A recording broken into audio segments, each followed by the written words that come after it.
Hello dear student, welcome to our channel teachers creator. इस class में देखेंगे Vygotsky का सिद्धांत। और वाइगोत्स्की ने कौन सा सिद्धांत दिया है? तो सोशल कल्चर थ्योरी का अप्रोच इन्होंने दिया है। ठीक है, तो इसको डिटेल में देखेंगे। बट इससे पहले अगर आपने जीन पियाजे की कॉग्निटिव डेवलपमेंट नहीं देखी है, आप उसको जाकर देख सकते हैं। स्कूल ऑफ साइकोलॉजी नहीं देखी, यानी कि मनोविज्ञान के संप्रदाय, विकास क्या है, विकास के कितने चरण हैं, कितने प्रकार हैं, क्या प्रिंसिपल हैं, अनुवांशिकता और वातावरण का संबंध नहीं देखा है विकास के साथ, तो आप इनको जाकर पहले प्रीवियस वीडियो में देख सकते हैं। ठीक है, उसके बाद ये आज आपकी छठी क्लास होगी। आई होप इसके पहले के सभी वीडियोज आप आसानी से समझ सकें, देख सकें। इसीलिए बहुत ही शॉर्ट वीडियो बना रही हूँ मैं, और बहुत ही शॉर्ट नोट्स पर, जिसको पढ़कर मैंने खुद भी अच्छे नंबर स्कोर किए थे। ठीक है, तो यहाँ पर बात हो रही है एकदम शॉर्ट नोट्स की। कोई भी यहाँ पर फालतू की बकबक नहीं होनी है, केवल वही नोट्स प्रिपेयर किए गए हैं आपके लिए जो आपके एग्ज़ाम में आते हैं। ठीक है, तो छोटे छोटे पॉइंट्स लिखे गए हैं जो कि डायरेक्टली एग्जाम में पूछे जाते हैं, जहाँ से क्वेश्चंस बनते हैं। बहुत ज़्यादा ही किसी टॉपिक पर रिसर्च नहीं किया गया है, रिसर्च सिर्फ उतना किया गया है जो आपके एग्ज़ाम के पॉइंट ऑफ व्यू के लिए बहुत ही ज़्यादा इंपॉर्टेंट है। ठीक है, तो ऐसा नहीं कि आपको इसमें पीएचडी कराया जा रहा है, बिल्कुल नहीं। आपको सिर्फ इसमें ये पढ़ाया जा रहा है जिससे आप 30 आउट ऑफ 30 स्कोर कर सके सीटेट में। ठीक है, क्योंकि ये एक ऐसा सब्जेक्ट है, अगर आपकी साइकोलॉजी बेटर हो जाती है तब आप किसी भी, चाहे वो हिंदी हो, इंग्लिश हो, मैथ हो, साइंस हो, एसएसटी हो, किसी की भी पेडागोजी हो, आप उसको ईजिली से सॉल्व कर सकते हैं। ठीक है, सो स्टार्ट करते हैं आज की क्लास। बट इससे पहले चैनल पर नए हैं तो चैनल को सब्सक्राइब कर लें, लाइक शेयर ज़रूर करें, कमेंट करें कि वीडियो आपके लिए कैसी रह रही है। ठीक है, जैसे ही आपका ये सेशन कंप्लीट होता है, मीन्स जैसे ही थ्योरी क्लासेस कंप्लीट हो जाती हैं, मैं आपके लिए एमसीक्यू बेस्ड क्वेश्चंस लेकर आऊँगी जो आपके लिए बहुत ही हेल्पफुल होने वाला है। ठीक है, सो स्टार्ट करते हैं क्लास को। सबसे पहले हम देखते हैं रशियन मनोवैज्ञानिक। ठीक है, यानी कि वाइगोत्स्की कौन थे? जैसे आपने पढ़ा था जीन पियाजे वो कहाँ के थे, तो वो स्विस मनोवैज्ञानिक थे। वैसे ही अगर वाइगोत्स्की का पूछा जाता है तो आप बोलेंगे वाइगोत्स्की जो है ये रशियन मनोवैज्ञानिक थे। ठीक है, 37 वर्ष की आयु में ही इनकी डेथ हो गई थी। इन्होंने कौन सी थ्योरी दी है? तो सोशियो कल्चर अप्रोच इन्होंने दिया था, यानी कि सामाजिक सांस्कृतिक विकास का सिद्धांत किसने दिया है? तो वाइगोत्स्की ने ही दिया है। तो सामाजिक सांस्कृतिक विकास का सिद्धांत वाइगोत्स्की के द्वारा है। वहीं पर संज्ञानात्मक विकास का सिद्धांत जीन पियाजे के द्वारा है। नैतिक सिद्धांत कोहलबर्ग के द्वारा है। तो इन्हें भी आपको याद रखना है क्योंकि डायरेक्टली यहाँ से क्वेश्चन पूछे जाते हैं। ओके बच्चों, तो आपको ये चीज़ें समझ आ रही होंगी। नाउ वाइगोत्स्की, पियाजे और ब्रूनर तीनों ही कॉन्स्ट्रक्टिविज्म यानी रचनावाद में विश्वास रखते थे। वाइगोत्स्की ने समाज, संस्कृति और भाषा पर सबसे ज़्यादा जोर दिया। ठीक है, यानी कि अगर हम वाइगोत्स्की की बात करें, पियाजे की बात करें, ब्रूनर की बात करें, तो ये तीनों ही रचनावाद में बहुत ज़्यादा ही भरोसा रखते थे। लेकिन वाइगोत्स्की जो थे, इन्होंने सबसे ज़्यादा जोर किस पे दिया? तो इन्होंने समाज, संस्कृति और भाषा पर ज़्यादा जोर दिया। इन्होंने 3 बातों पर ज़्यादा ध्यान दिया। पहला है लैंग्वेज, यानी भाषा क्या है, एक टूल की तरह काम करती है, एक औजार की तरह काम करती है। दूसरा स्कैफोल्डिंग यानी कि मचान, ये एक तरीके की हेल्प की प्रक्रिया है। कैसे समझेंगे आप इसको? जैसे मान लो कि आप बाइक चलाना सीख रहे हैं, ठीक है, तो पीछे से आपको कोई सपोर्ट करता है या बैठता है कोई आपके पीछे, तब आपको बाइक सिखाता है। ठीक है, तो जो पीछे बैठकर आपको सपोर्ट दे रहा है वो क्या है? स्कैफोल्डिंग हो जाता है, वही मचान कहलाता है। थर्ड आता है ZPD, zone of proximal development, यानी संभावित विकास का क्षेत्र। तो ये क्वेश्चंस आपसे डायरेक्टली पूछे जाते हैं कि इसके फोल्डिंग मचान क्या है, किससे रिलेटेड है? वाइगोत्स्की से रिलेटेड होता है। ठीक है, जेडपीडी क्या है? जोन ऑफ प्रॉक्सिमल डेवलपमेंट, ये किस में है? तो ये भी सोशियो कल्चर में आता है, जो कि वाइगोत्स्की की दी हुई एक थ्योरी है। ठीक है, तो ये क्वेश्चंस आपके लिए इंपॉर्टेंट हो जाते हैं और बार बार पूछे जाते हैं। जब मैं अभी आपको एमसीक्यू करवाऊंगी बाद में, तो आप देखिएगा ये क्वेश्चन किस तरीके से पूछे गए हैं। ठीक है, तो स्टार्टिंग से इन तक वीडियो को बहुत ही ध्यान से देखना है आपको और नोट्स बनाते चलने हैं। नेक्स्ट आता है लैंग्वेज। ठीक है, तो इन्हीं तीनों को हम डिटेल में पढ़ते हैं, लैंग्वेज को, इसके फोल्डिंग को और जेडपीडी को। तो सबसे पहला है language. 3 types of language according to Vygotsky. Vygotsky के अनुसार भाषा कितने प्रकार की होती हैं? 3 प्रकार की होती हैं। सबसे पहला है सोशल स्पीच, जिसको हम सामाजिक वाक्य कहते हैं। ठीक है, तो सोशल स्पीच क्या होता है? ये है एक तरीके का सामाजिक स्पीच जो बाहर सबसे बात करने लगना। ठीक है, यानी कि हम बाहर किसी से मिलते हैं तो सबसे बातचीत करते हैं, तो जो सबसे सोसाइटी में अपने सबसे बातचीत कर रहे हैं वो सामाजिक वाक्य होता है, यानी कि वो सोशल स्पीच होता है। और 1.5 से 2 वर्ष के बच्चे इसको बेहतर तरीके से बोलना जान जाते हैं। प्राइवेट स्पीच की बात करें तो ये है अंतः वाक्य, यानी जो 3 वर्ष का बच्चा होता है वो खुद से बात करता है, यानी कि खुद से बात करना बोल बोल कर, इसे ही पियाजे ने क्या कहा है, ईगोसेंट्रिज्म कहा है। अहम केंद्रिता जिसको पियाजे ने कहा है, उसको लैंग्वेज यानी कि प्राइवेट स्पीच किसने कहा है, वाइगोत्स्की ने कहा है। तो ये भी पॉइंट आपको याद रखना है, ठीक है। नेक्स्ट आता है साइलेंट इनर स्पीच, स्वयं अंतर्निहित वाक्य, यानी ये 5 से 6 वर्ष के बच्चे करते हैं, अपने आप मन ही मन बात करना। यहाँ पर वो खुद से बात कर रहे हैं लेकिन बोल बोल कर रहे हैं प्राइवेट स्पीच में, लेकिन साइलेंट इनर स्पीच में वो क्या कर रहे हैं, इनर का मतलब होता है अंदर, अपने मन में ही अंदर वो बात कर रहे हैं, तो वो साइलेंट इनर स्पीच हो जाता है, ठीक है। तो लैंग्वेज में 3 टाइप्स के स्पीच हो गए, प्राइवेट, सोशल और साइलेंट इनर स्पीच। समझ आ गया होगा। इसमें जब सबके साथ वो बात करते हैं, इसमें वो खुद से बात करते हैं पर बोल बोल कर, और इसमें वो अपने अंदर ही मन बात करते हैं। पियाजे के अनुसार अगर हम देखते हैं तो पियाजे कहते हैं पहले विचार आता है फिर भाषा आती है, ठीक है। थॉट्स प्रोसीड लैंग्वेज, यानी कि थॉट्स आते हैं फिर लैंग्वेज आती है। ये किसने कहा, पियाजे ने कहा। मोस्ट स्टार इंपॉर्टेंट कर लेना, स्टार लगा लेना, क्योंकि जितने भी पॉइंट हैं ये सभी इंपॉर्टेंट है, क्योंकि डायरेक्टली यहीं से ही क्वेश्चंस पूछे जाते हैं, ठीक है। तो ये शॉर्ट नोट्स ही आपकी है इंपॉर्टेंट्स वाली, तो कोई भी पॉइंट स्किप नहीं करना है आपको। तो पहले विचार आता है फिर लैंग्वेज आता है, ये बात किसने कही है, पियाजे ने कही है। वहीं पर अगर हम वाइगोत्स्की के अनुसार बात करें तो इन्होंने कहा भाषा और विचार पैरेलल चलती हैं, मतलब एक साथ आती हैं, ये दोनों एक दूसरे से स्वतंत्र हैं, फिर भी 1.5 वर्ष के बाद ये मर्ज हो जाती हैं, ठीक है। तो क्वेश्चन पूछा जाता है कि भाषा और विचार किसके अनुसार स्वतंत्र हैं, तो आप क्या देंगे, वाइगोत्स्की के अनुसार। पहले विचार आता है फिर भाषा, ये किसने कहा था, तो ये पियाजे के अनुसार है। भाषा और विचार ये दोनों एक साथ चलती हैं, तो ये किसने कहा, वाइगोत्स्की ने कहा। दोनों ही ये सारे पॉइंट्स याद रखने हैं।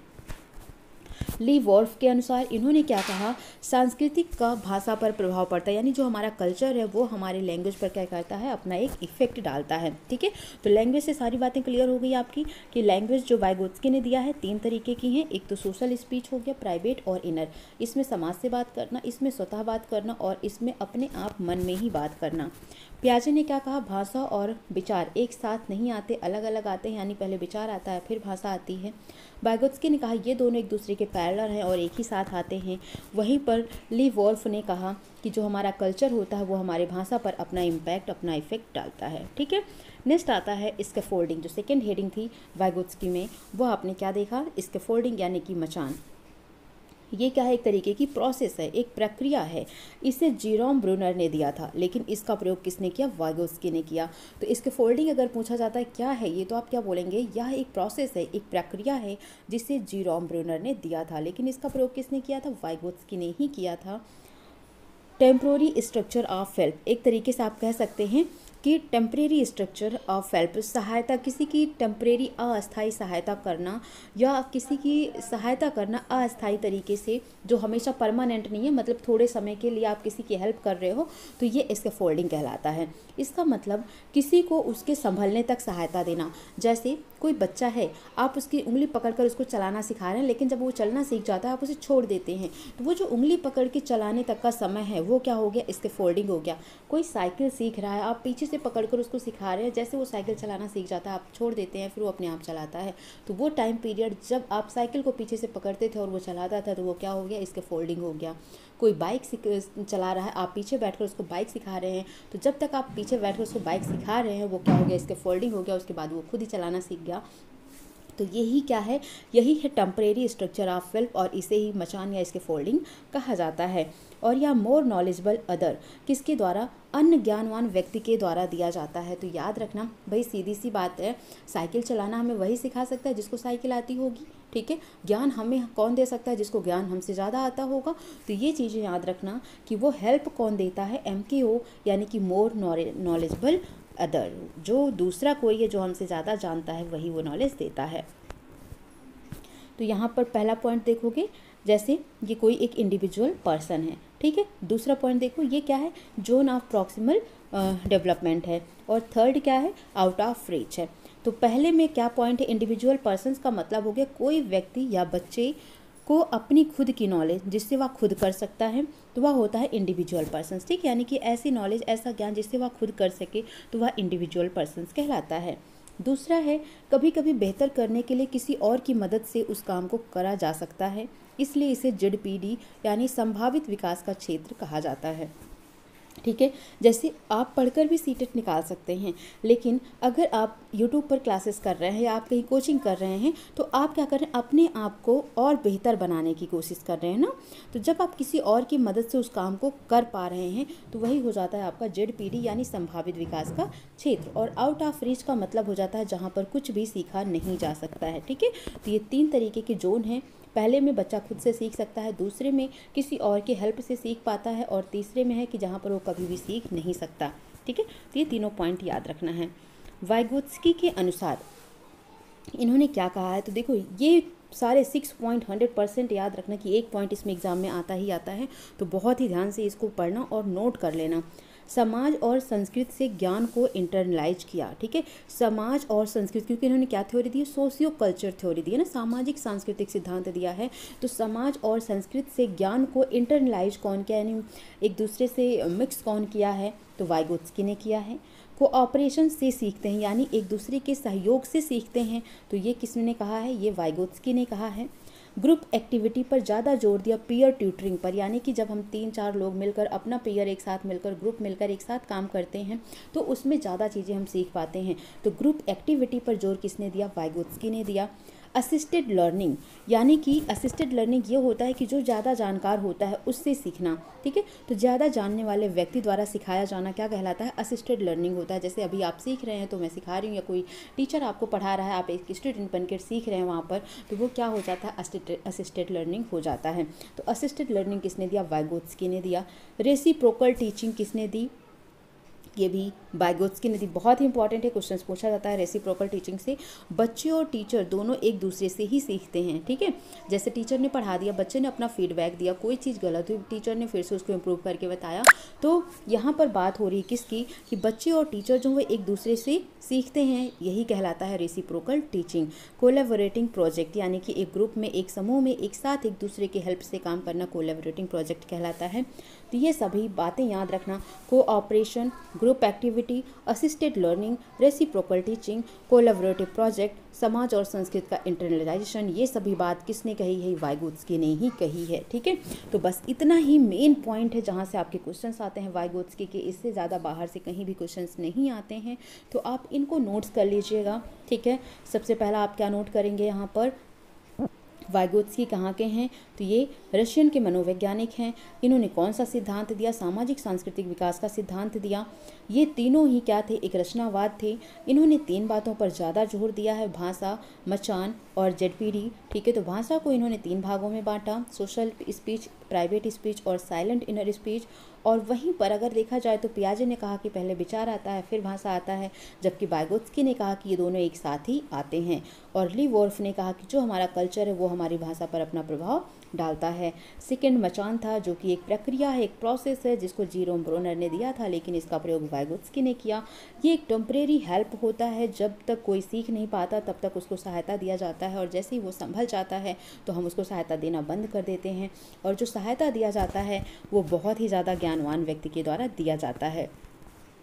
यहाँ पर 3 जोन की बात की गई है। पहला जोन है इंडिविजुअल डिफरेंसेस का, दूसरा है जोन ऑफ प्रॉक्सिमल डिस्टेंस का या डेवलपमेंट का, यानी ये वाला है जब बच्चा अपने आप सीख सकता है। यहाँ पर जब बच्चा किसी दूसरे की हेल्प से सीखता है, और ये एक ऐसी स्टेज है कि जब बच्चा सीख ही नहीं सकता है। ठीक है, तो ये तीनों स्टेज याद रखना है। देन आता है वाइगोत्स्की ने इन सभी पॉइंट्स पर ज़्यादा ध्यान दिया, यानी कोऑपरेशन पर, ग्रुप एक्टिविटी पर, असिस्टेड लर्निंग पर, रेसिप्रोकल टीचिंग पर और कोलैबोरेटिंग प्रोजेक्ट पर। ठीक है, तो ये सभी पॉइंट्स आपको याद रखना है, क्योंकि इनसे क्वेश्चंस बनने वाले हैं, और जब मैं आपको क्वेश्चंस कराऊंगी तो आपको सभी आंसर्स करेक्टली देने हैं। ओके, सो आई होप आपको समझ आ गया होगा। प्लीज़ वीडियो को लाइक, शेयर, सब्सक्राइब जरूर करें। सो मिलते हैं नेक्स्ट सेशन में। Bye bye, take care.